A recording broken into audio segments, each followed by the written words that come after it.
What's up, everyone, and welcome back to Journey to You. My name is Courtney, and as usual, I'm very excited to be back with you all. I want to say a huge thank you for all of the support on this journey to embracing my voice and embracing my authentic self. It has been a long time coming, and all of the sweet words mean so much to me. In today's episode, we're going to be discussing boundaries. Now, if you are close to me, chances are we have spoken about boundaries at one point or another, because the concept and the implementation of boundaries has been mind-blowing for me. It has been so integral in my progress as an individual, and especially on this journey back to my authentic self. I do apologize to everybody who I have lectured about boundaries, but I just feel like the more we know, the better, because then we can go through life making more informed decisions. It's a very difficult thing. In my inner child episode, I talked about how a lot of the times growing up, I was just used to neglecting my own feelings and emotions for the sake of making interactions easeful. But that is not the way to go. I do not recommend that for anybody. Before we get into that more deeply, I'm going to start out by describing what boundaries are. So in the very basic sense, boundaries tell us where one thing begins and where it ends. So in the context of relationships, boundaries help us to teach people about how they cannot treat us. And we also learn a lot about people in our lives through their boundaries. And I think that boundaries are extremely important in any relationship, not just romantic relationships. When I tell you guys my mic does not respect me. So I think that boundaries are important no matter what relationship we're speaking of. A very key part to being able to establish boundaries is to know oneself, because as I always say, nobody's going to know you better than you know yourself. You know the saying that goes, if you don't stand for something, you'll fall for anything. I feel like that really applies when it comes to figuring out what your boundaries are and then being able to maintain them. When I didn't know myself, a lot of the times I was taking on the suggestions of other people, and it created a lot of inner conflict for me because I wasn't living authentically. I was just living however other people suggested that I should. The truth is that my boundaries are very different from a lot of people in my life, and there's nothing wrong with that. I do want to make it clear that no matter how uncomfortable other people might be with your boundaries, they are still valid and you are still within your right to implement them. I really do feel like the people who are meant to be in your life and be in close proximity to you will not be offended by your boundaries. Instead, they will be excited to have learned about you in a more intimate way. And I also think that if you're willing to have the discussion about boundaries, then the person receiving this information should take it as a compliment. I just don't see myself articulating my boundaries to people who I don't think are going to stick around very long. All in all, if you're someone like me who is just trying to figure out this boundary thing out, I would say get back to getting to know yourself. Connecting with your feelings and needs will help you to identify what makes you feel safe versus what makes you feel unsafe. And the clearer you are about these things, the easier it'll be for you to determine what your boundaries actually are. And when I didn't have boundaries, I didn't really know how I felt about anything. So now that we have a basic understanding of what boundaries are, there are 3 types that I'm going to discuss in today's episode.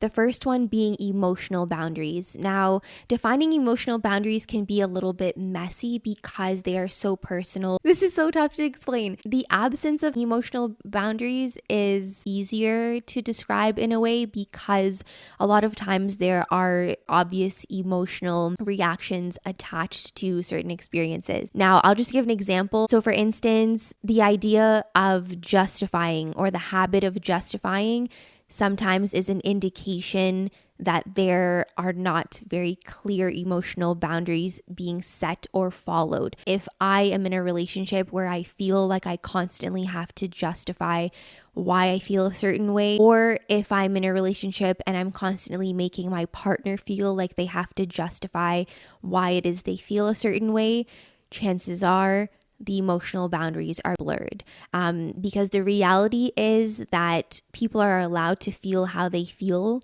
without having to present some elaborate case behind why they feel the way that they feel. Another example of a reality that might exist in the absence of emotional boundaries is emotional dumping. I think it might happen most often in intimate relationships or with people that you're close to, just because there is that comfort between you and, let's say, another person. So emotional dumping looks like maybe somebody is having a rough day and they immediately call or text even and just kind of like dump a very heavy update on another person. And it's not to say that the action is wrong or that people shouldn't do that, but I think if emotional boundaries are in place, then the sort of more agreeable thing to do is to ask if the person on the receiving end is able to listen. So that's sort of what the absence of emotional boundaries looks like. So if you have someone close to you that might emotionally dump, you might want to ask them, the next time that you are feeling this way, just give me a heads up, or, I would appreciate. That was a really bad example, you guys. Don't beat around the bush with your boundaries. If somebody is dumping on you and you are feeling drained or you just simply do not like how they're going about it, it's important that you have this conversation outside of when the dumping is actually taking place. So do the best you can to have a very objective conversation and just let them know, say, hey, remember last time? I would have appreciated if you would ask me before dumping. It's really that simple. I think even in having this conversation with you all right now, I'm kind of overthinking it, but it's really that simple. And I think what stops me a lot of times from implementing my boundaries is how I'm going to be perceived, because growing up, I was said to be a very difficult and challenging person. I attached negative connotations to those words and labels, and so I don't want to be a difficult person. And in trying to be the opposite, to try to be agreeable, I've hurt myself. So I don't want that for other people. Sometimes you just have to say what you have to say. It is what it is, and we move along. So we're going to move along to the next type of boundary that I want to discuss, and that is one in terms of time and energy. So boundaries around time and energy can also look like people constantly being late or people not showing up without communication. And honestly, I feel like a lot of times it's very self-explanatory. I learned from my therapist that boundaries are really for me to implement. It doesn't matter if the other person is aware of what I would prefer. It's my responsibility to let people know what my expectations are and how they can go about doing their part in respecting my boundaries in order to make the relationship go more smoothly. So I think when it comes to time and energy, it's pretty self-explanatory, and just in the way that we're socialized in North America, generally lateness is not tolerated. Now, the last type of boundary I want to discuss is physical. Another one that can be difficult for people to implement, especially if you are used to casting your feelings aside. There are so many reasons why people might not implement physical boundaries. My first example has to do with the club, because when you go out, sometimes people feel like it's okay to sort of be touchier in this kind of environment. And while I don't agree, I also have to consider where I'm at and the repercussions that might present themselves if I don't articulate my boundary in a way that is agreeable to them. And on the other hand, it can be very easy to implement physical boundaries. For example, if we take school as a specific setting, I remember in the 10th grade, I had worn my natural hair out for the first time, and a classmate of mine literally grabbed my head and was shaking it because she was so excited to see my curly hair, and I was mortified. And I didn't second guess myself. I didn't stutter. I immediately had to stop her and tell her that what she was doing was inappropriate. So given the setting, because I was at school, I didn't hesitate. It was very easy for me to tell that that was not something I was okay with. I immediately implemented the boundary and she never did it again. But we do have to be mindful of different settings and just the kind of boundaries that we're looking to implement within those settings. While I'm a huge advocate for setting boundaries, I want people to be safe. I don't think things should be that way. But at the end of the day, I think especially as a Black woman, there are many times where I have to pick my battles when it comes to asserting myself within a specific setting. And on that note, I want to speak a little bit more about why it's difficult to implement boundaries sometimes. I think in the way that I was raised and socialized, the terms difficult and challenging had very negative connotations growing up. Those are both labels that I've had a hard time reconciling with myself. And as I spoke to my good friend today, she was telling me that those are things I have to unlearn. I have to reframe those words. And at this point in my life, I'm clearer about who I am and what my boundaries are. And so I should not feel guilty, number one, for implementing my boundaries. I can't worry about being labeled uptight or difficult if it means that my boundaries are being adhered to. What happens a lot of the times if we don't implement our boundaries very easily, you just show up as someone who's not even you. And I feel like the more we get comfortable coddling the feelings of other people, the more difficult we're actually making life for ourselves. And if I speak about myself, the more that I make a conscious effort to show up as my authentic self, the easier it's been for me to meet people that are on the same wavelength as me. And so